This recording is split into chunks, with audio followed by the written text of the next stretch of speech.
Halo semuanya, ini adalah video ke-11 dari playlist belajar Akuret Online. Di video kali ini saya akan menjelaskan tentang modul persediaan yang ada di Akuret Online. Modul ini biasanya digunakan oleh bagian gudang di dalam sebuah perusahaan. Karena modul ini itu berkaitan tentang manajemen produk yang ada di dalam sebuah perusahaan. Kamu bisa tonton video ini sampai selesai supaya kamu tahu penjelasan lebih lengkapnya. Nah, sekarang saya sudah ada di dalam database Akuret Online. Untuk di penjelasan kali ini saya akan menjelaskan tentang modul persediaan yang ada di Akuret Online. Nah, ini adalah fitur-fitur yang tersedia di modul persediaan. Ini nanti kita lumayan banyak nih untuk penjelasannya. Jadi, nanti kita akan mulai dari fitur permintaan barang, terus nanti kita juga ada pemindahan barang, terus penyelesaian persediaan sampai ke barang stok minimum. Kayak gitu. Nah, mungkin nanti kita akan sedikit loncat-loncat nih jelasinnya, soalnya kita ada beberapa fitur yang nanti itu saling berhubungan, jadi nanti kita akan kelompok-kelompokin dulu. Jadi nanti biar lebih gampang nih. Nah, untuk yang pertama mungkin saya akan menjelaskan dari fitur barang dan jasa dulu nih. Nah, di sini nanti itu adalah fitur untuk master data barang dan jasa yang kamu punya. Jadi semua barang atau jasa yang kamu jual ataupun kamu beli, nanti kamu input di sini supaya nanti kamu bisa gunakan ketika kamu melakukan transaksi pembelian dan transaksi penjualan. Nah, untuk di fitur ini, kita punya beberapa tab yang harus kamu isi sesuai dengan kebutuhan nih. Nah, nanti di sini kamu tinggal isi nih. Tadi saya sebenarnya udah buat barang contoh tuh namanya barang A. Cuma saya bikin lagi aja biar nanti kamu ada gambaran. Kita buat barang B contohnya. Nah, di sini nanti kamu juga bisa pilih untuk kategori barang. Ini sifatnya opsional, kalau kamu nggak ada ya kamu pilih yang umum aja. Cuma nanti kalau misalkan kamu ternyata barangnya banyak, itu kan kamu butuh kategori juga nih biar lebih mudah. Nah, nanti kamu bisa buat kategori barang di sini. Contohnya kayak di perusahaan retail nih, pasti kan kamu dari satu jenis barang, contohnya kayak kita jual sabun. Nah, sabun itu kan ada yang sabun A, sabun B, dan sabun C. Nah, nanti kamu bisa buat tuh kategori barangnya sabun. Atau nanti kamu buat kategori barangnya sampo. Nah, kayak gitu. Nanti kamu tinggal sesuaikan aja, cuma kalau nggak ada, kamu tinggal isi umum aja di sini. Itu nggak jadi masalah. Nah, kemudian kita ada untuk jenis barang. Jenis barang di sini kita ada 4 macam. Pertama kita ada persediaan. Nah, persediaan ini nanti itu dia kontrol apa, kita bisa kontrol untuk stoknya. Jadi nanti ketika kamu beli, itu nanti stoknya juga akan kelihatan, baru nanti kamu bisa jual. Nah, kalau non persediaan ini, kamu nggak bisa kontrol stoknya. Jadi ketika kamu beli itu akan langsung jadi beban atau biaya. Nah, kemudian untuk jenis barang yang ketiga, ini untuk jasa ataupun servis yang perusahaan kamu jual dan beli. Nah, yang keempat ini adalah grup. Nah, kalau grup ini nanti untuk produk bundling, kayak parcel.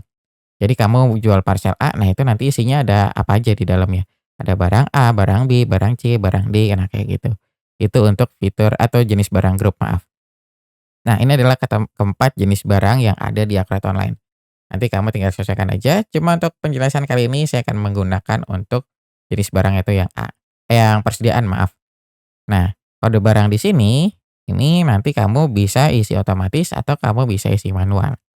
Nah, kalau untuk isi otomatis kamu bisa bikin dulu template-nya ini dari fitur penomoran di sini. Jadi semua penomoran yang ada di Akuret Online itu kamu inputnya di sini. Nah, kalau kamu lihat sebenarnya untuk default-nya itu udah disediakan. Nanti kamu bisa edit di sini. Nah, dia default-nya tampilannya kayak gini. Ini kamu bisa edit ataupun kamu buat baru, itu nggak jadi masalah penomorannya. Nah, nanti baru kamu bisa gunakan di sini.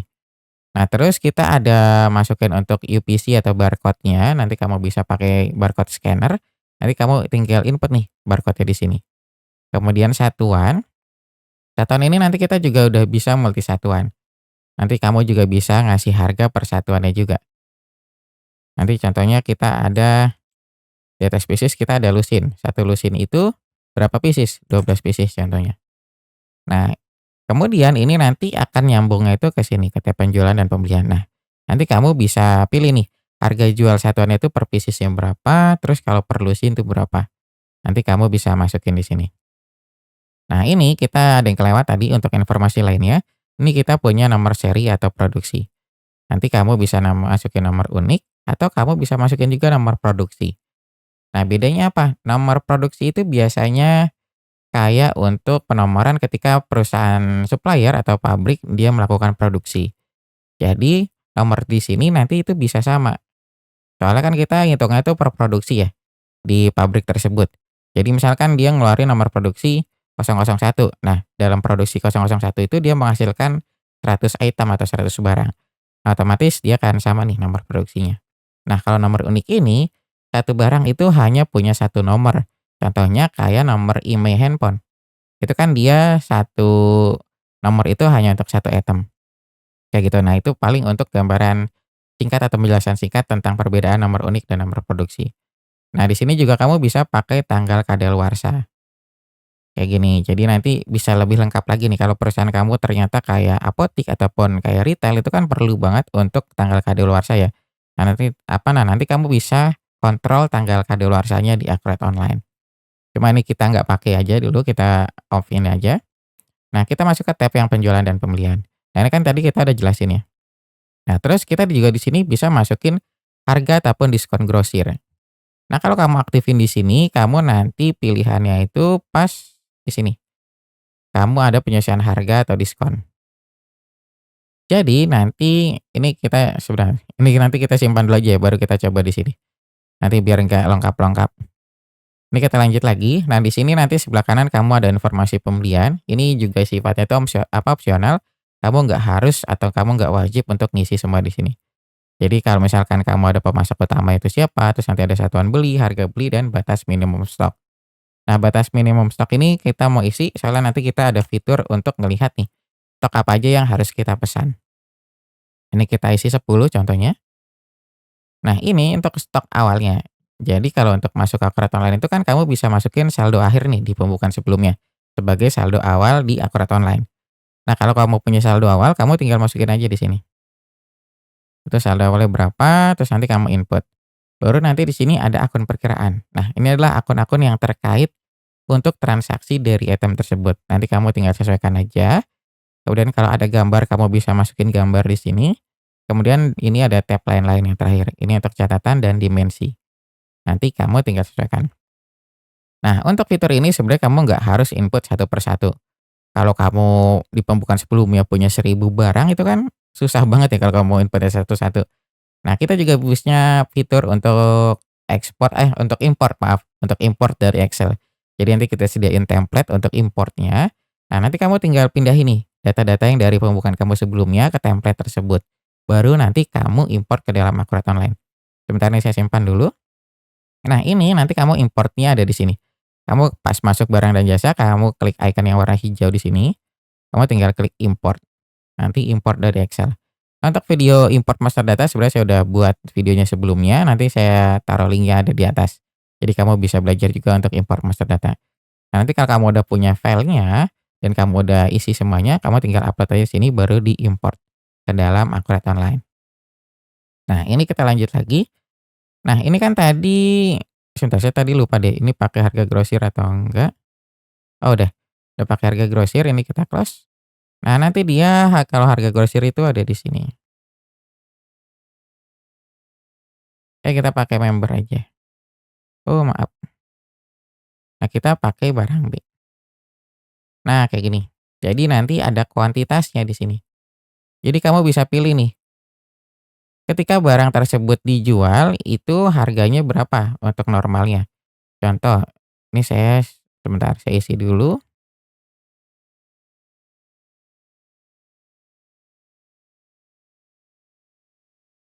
Ini kita belum masukin harga jual, sebentar kita masukin harga jual dulu, biar kamu ada gambaran. Contoh harga jualnya normalnya 15.000 ya.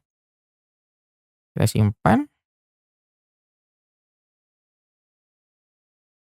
Nah, ini untuk harga normalnya kan atau harga lamanya itu 15.000. Nah, nanti kamu bisa buat nih di sini untuk kuantitas di atas berapa itu harganya baru berubah. Contoh, ternyata kita di kuantitas di harga 10 harganya berubah jadi 14.000.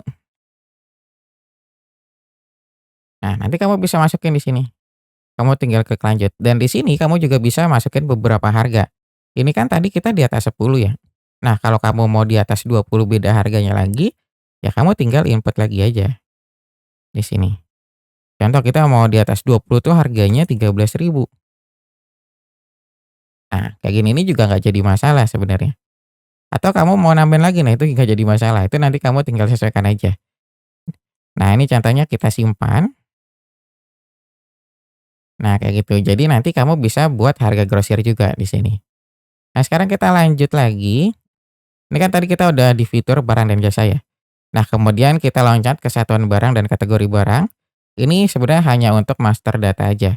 Jadi satuan barang apa aja yang kamu punya. Nanti kamu tinggal input semuanya di sini ataupun nanti kamu pas tadi. Kalau tadi kan saya pas di sini ya, input datanya. Ternyata kamu ada satuan baru, box contohnya. Nah, kalau kamu nggak ada dan ini data baru kamu simpan, nah dia akan muncul di sini sebenarnya untuk yang box. Nah, kayak gitu. Jadi kamu ada pilihan yang kamu mau masukin dari satuan barang ataupun pas penginputan aja.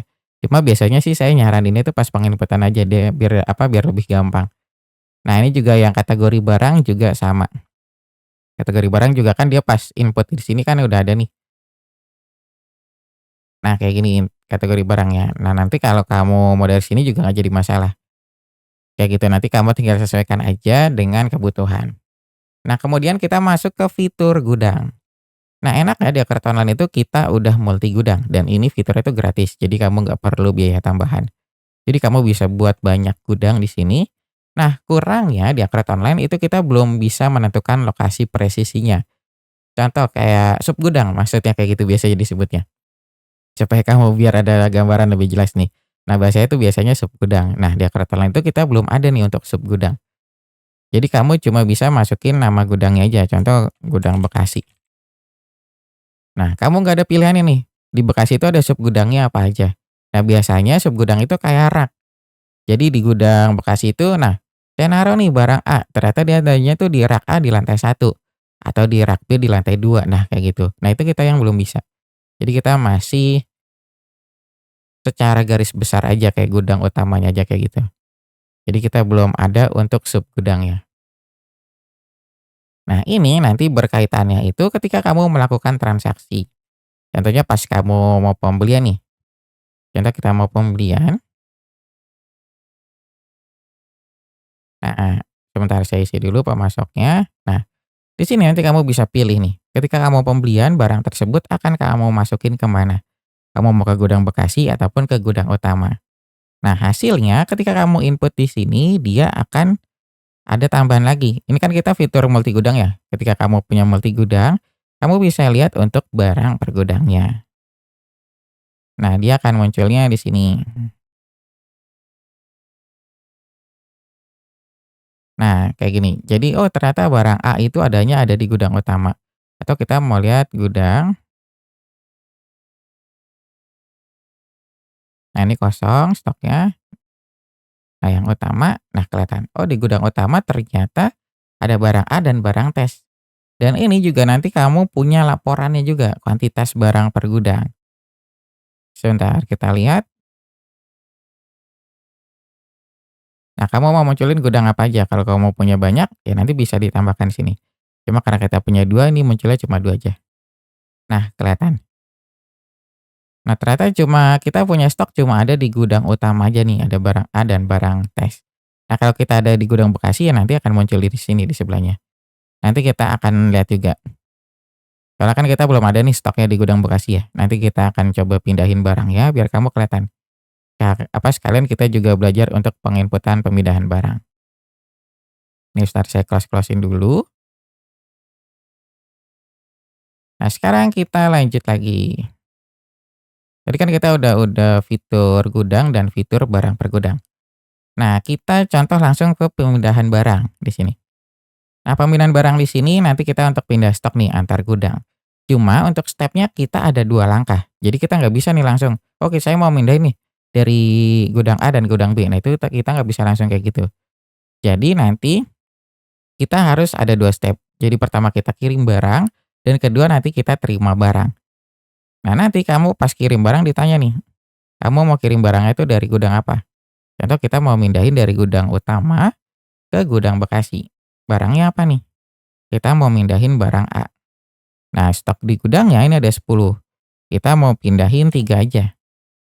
Nah, ini kita lanjut. Nah, ketika kamu input di sini pemindahan barang, ini kita di Akurat Online itu menganalogikannya itu barang tersebut lagi dikirim, jadi lagi di dalam perjalanan. Nah, kalau kita lihat di laporannya, nanti Akurat Online itu akan membuat gudang baru. Itu namanya dia gudang All Transit System. Kita tambahin di sini. Nah, kayak gini. Nah, ini kan barang A tadi kita mindahin 3 ya. Ini tadinya yang utama 10, terus kita pindahin 3, kita kirim 3, dia tampilannya kayak gini. Jadi ini dia bahasanya itu barang A ini lagi dalam pengiriman. Nah, ini nanti ketika barang tersebut udah diterima, otomatis stoknya juga akan berkurang nih, dia akan menghilang. Coba sekarang kita terima. Nah, kalau pas terima, kamu nggak perlu nginputin gudang-gudangnya, kamu tinggal klik aja ambil, nanti kamu tinggal pilih nih nomor transaksinya. Kamu klik lanjut dan kamu simpan. Nah, kalau kita refresh, nah dia tampilannya akan kayak gini. Jadi barang A-nya itu di gudang Bekasi ada 3 dengan total nilai persediaannya itu 30.000 dan di transitnya itu 0 karena udah dipindah nih. Barangnya udah diterima dan gudang utamanya itu ada 7 kayak gitu. Jadi itu adalah proses untuk pemindahan barang. Nah, enaknya lagi di Akret Online itu ketika kamu input pemindahan barang, kamu juga dapat untuk dokumennya. Jadi nanti kita punya dokumen untuk pemindahan barang atau kirim barang nih. Nah, kayak gini. Jadi nanti misalkan si barang tersebut dibawa oleh driver online nih, ojek online. Nah, nanti kamu bisa lampirkan di sini di driver ojek online ya. Jadi nanti kamu tinggal kasih ke gudang penerimanya. Kayak gitu. Jadi nanti kelihatan kayak gini. Nah, sekarang kita lanjut lagi. Yang tadi kita udah pemindahan barang. Nah, sekarang kita masuk ke fitur yang permintaan barang. Di sini. Nah, fitur permintaan barang ini yang tadi saya bilang pada video sebelumnya itu, dia itu sebenarnya untuk alur pembelian. Cuma ini diinputnya tuh oleh orang gudang. Jadi untuk alur fullnya sebenarnya kita mulai dari pesanan pembelian, penerimaan, faktur, dan pembayaran. Cuma kita ada penambahan fitur untuk misalkan kamu ternyata mau integrasi dengan bagian gudang nih. Nah, bagian gudang itu kan pasti akan info nih ketika ada barang yang kosong ke bagian purchasing. Nah, di bagian gudang itu nanti kamu bisa input di sini nih di permintaan barang. Ketika si bagian gudang itu input di permintaan barang, dia nanti tampilannya kayak gini. Dan di sini juga kamu nggak perlu input harga. Karena kan ini kan nanti digunakan oleh bagian gudang ya. Jadi itu yang muncul hanya untuk nama barang dan kuantitasnya aja. Dia nggak ada informasi lainnya. Nah, nanti ketika udah disimpan, itu kan pasti si bagian gudang akan info nih ke bagian purchasing. Pak, tadi saya input nih untuk permintaan barang. Nah, nanti bagian purchasing baru ngecek. Nah, nanti dia ngambilnya dari sini, permintaan. Jadi nggak perlu input-input lagi, kayak gitu. Nah, itu adalah fitur yang fitur permintaan barang yang ada di modul persediaan di Akret Online. Jadi nanti biasanya itu digunakan oleh bagian gudang. Nah, sekarang kita lanjut lagi, ini permintaan barang udah, pemindahan barang juga udah, kemudian kita ada penyesuaian persediaan. Nah, penyesuaian persediaan ini sebenarnya dia nggak jauh beda kayak perintah stok opnam sama hasil stok opnam nih. Cuma bedanya ketika kamu melakukan stok opnam di sini, kamu nggak bisa input transaksi di database kamu. Jadi benar-benar itu dia terkunci. Soalnya kan kamu lagi stok opnam nih, lagi ngitung stok. Jadi nanti nggak bisa input transaksi. Nah, kalau fitur penyesuaian persediaan ini dia bisa nih, modelnya kayak adjustment biasa aja kayak harian. Misal ternyata, oh saya ternyata salah nih input yang stok barang ini. Nah, nanti kamu bisa pakai fitur adjustment di sini. Nah, cuma kita punya fitur stok opnam, bedanya dia di situ. Kalau stok opnam itu dia mengunci database, nah kalau yang adjustment tadi yang fitur penyesuaian persediaan dia nggak mengunci. Nanti kamu tinggal sesuaikan aja dengan kebutuhan. Tapi kalau untuk yang perintah stok opnam ini, kamu punya beberapa langkah. Jadi nanti kamu harus menyesuaikan juga. Dan ini biasanya nanti kamu bisa pakai itu tergantung periode yang disetujui oleh perusahaan kamu. Kamu bisa sebulan sekali atau 2 bulan sekali atau 3 bulan sekali. Nah, itu nanti kamu tinggal sesuaikan. Cuman yang tadi saya bilang kalau perintah stok opnam ini kamu harus melakukan beberapa langkah. Jadi nanti kamu masukin dulu surat perintahnya nih untuk stok opnam. Nah, kemudian nanti kamu masukin hasilnya di sini, hasil stok opnamnya. Nah, terakhir baru nanti kamu balik lagi ke fitur ini. Nah, nanti kamu ada tombol di sini untuk eksekusi. Baru nanti database tersebut udah kebuka tuh kuncinya. Jadi kamu bisa input transaksi lagi. Nah, untuk gambarannya kayak gitu. Nah, kalau kamu pengen coba atau kamu pengen penjelasan lebih lanjut tentang modul-modul yang ada di fitur yang persediaan di sini, kamu bisa ambil jasa training aja. Jadi nanti kamu bisa belajar nih lebih dalam lagi tentang perintah stok opnam atau nanti fitur inventory adjustment kayak gitu. Nanti kamu bisa sesuaikan dengan kebutuhan yang ada di perusahaan kamu. Jadi nanti agendanya bisa kamu tentukan. Nah, sekarang kita lanjut lagi, itu tadi untuk fitur stok opnam dan inventory adjustment atau penyesuaian persediaan di sini. Nah, terus kita juga ada fitur untuk pekerjaan pesanan, penambahan bahan baku, dan penyelesaian pesanan. Nah, di sini adalah fitur untuk produksi sederhana sebenarnya di Akurat Online. Nah, karena namanya produksi sederhana, dia kamu nggak perlu input kayak bill of material, terus kamu input juga untuk standar cost-nya juga, itu kamu nggak perlu. Jadi nanti kamu tinggal input aja di sini pekerjaan pesanan. Pekerjaan pesanan itu adalah bahan baku aja yang kamu pakai. Nah, terus nanti kemudian ketika kamu menyelesaikan pesanan tersebut, kamu pakai yang penyelesaian pesanan. Kayak gitu. Nah, nanti kalau penambahan baku ini hanya untuk penambahan barang yang kurang nih dalam proses pembuatan atau proses produksinya. Kayak gitu. Mungkin gambaran singkatnya kayak gitu.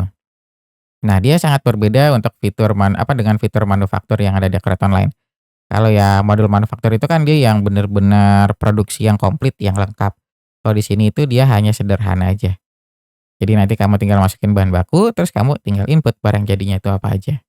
Nah, terus kita masuk ke dua fitur yang terakhir, pemenuhan pesanan dan barang stok minimum. Mungkin saya akan mulai di barang stok minimum dulu. Nah, di sini yang tadi saya bilang, kamu bisa ngeliat nih, barang stok minimum yang kamu punya. Sebentar, ini saya geser dulu. Ini dia kolomnya nggak muat, dia nggak bisa dikecilin soalnya. Nah, di sini kamu bisa kelihatan nih, oh ternyata kita punya barang itu namanya barang B dengan batas stok minimumnya itu 10. Nah, ternyata stok yang tersedianya itu ada 0, kayak gitu. Nah, nanti kita bisa pesan di sini. Nah, ini tadi saya udah isi nama pemasoknya, itu tadi nggak bisa karena dia nggak input nama pemasoknya. Nah, nanti kamu tinggal klik pesan. Dia akan masuk ke pesanan pembelian langsung. Nah, di tampilannya kayak gini. Jadi kita akan melakukan pesanan pembelian ke pemasok A nih untuk barang B. Contohnya kita mau mesen 50. Oh maaf, ininya 50-nya di sini, kita belinya berapa? 10.000 contoh harganya. Nah, ini kita simpan. Oh alamatnya kita belum isi. Nah, ini kita simpan, sekarang kita refresh. Nah, dia udah menghilang nih, karena udah nggak ada lagi stok minimumnya. Jadi dia udah menghilang. Ya kan, dia kalau di refresh sudah nggak ada, karena si stok tersebut itu udah kita pesan. Nah, terus ini paling untuk gambaran barang stok minimumnya itu kayak gitu aja. Nah, kalau kamu pengen lihat di gudang lain juga kamu bisa lihat. Tadi kan kita di Bekasi juga ada nih. Nah, stok tersedia itu cuma 3, ternyata batas stok minimum kita itu 5. Berarti nanti kamu bisa pesan lagi, nanti kamu tinggal pilih nama pemasok, baru kamu bisa pesan. Atau kamu bisa langsung dari pesanan pembelian, itu nggak jadi masalah, sebenarnya sama aja. Nah, mungkin itu adalah fitur untuk barang stok minimum yang ada di Akurat Online. Sekarang kita masuk ke fitur yang terakhir. Nah, ini adalah untuk pemenuhan pesanan yang ada di Akurat Online. Jadi misalkan kamu ada pesanan yang ada di Akurat Online ternyata barang kamu kosong nih. Nah, nanti kamu bisa kelihatan di sini. Contoh kita masuk ke pesanan penjualan, maaf, saya salah masuk, kita ke pesanan penjualan. Contoh kita mau ada pesanan untuk pelanggan A. Kita ada pesanan barang B, ternyata kuantitasnya ada 100. Nah, ini kita simpan. Nah, ini kita lanjutkan aja, ini kan kelihatan nih, barangnya itu tidak mencukupi. Lanjutkan. Nah, nanti kelihatan kayak gini. Nah, nanti kelihatan nih, oh ternyata kita punya pesanan nih. Ini pelanggan A, ini nomor pesanannya, ini tanggal pengirimannya, ini terkirimnya statusnya masih 0%. Dan dapat dikirim ya ini 0%. Karena stoknya juga kita masih kosong nih. Nah, nanti kamu kalau klik kayak gini, nah nanti kelihatan. Oh ternyata barang B, dia ini mesen barang B nih, pelanggan A. Ini kode barangnya atau satuannya, dan kuantitas yang dipesan itu 100. Nah, kita perlu kirim 100 lagi nih. Nah, cuma kita belum ada nih barang yang terkirim, dan stoknya juga kita masih kosong yang dapat dikirim, kayak gitu. Nah, nanti kamu bisa isi di sini. Nah, tadi kan kita udah input pesanan pembelian ya. Tadi kita inputnya itu barang B kalau nggak salah nih. Oh, barang A. Coba kita langsung buat aja di sini contohnya penerimaan barang untuk barang B. Jadi kita udah ada stok yang masuk nih. Contohnya kita ada 50.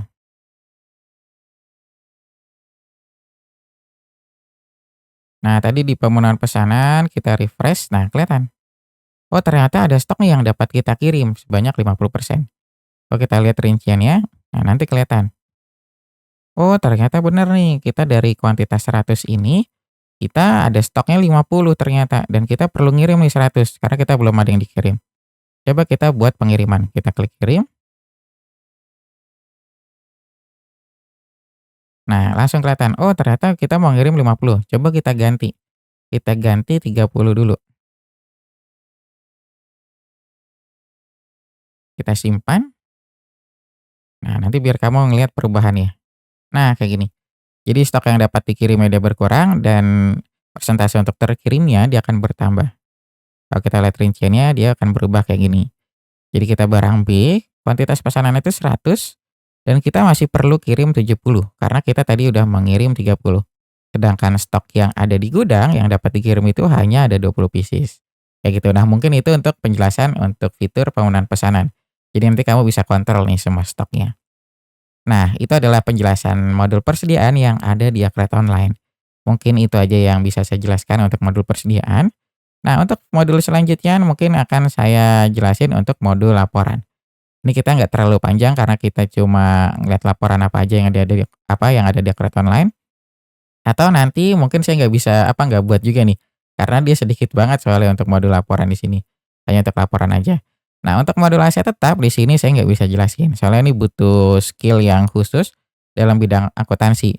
Nah, nanti kamu mungkin kalau pengen dijelasin tentang modul aset tetap ataupun tentang pencatatan aset tetap yang ada di perusahaan kamu, nah nanti kamu juga bisa ambil jasa training aja.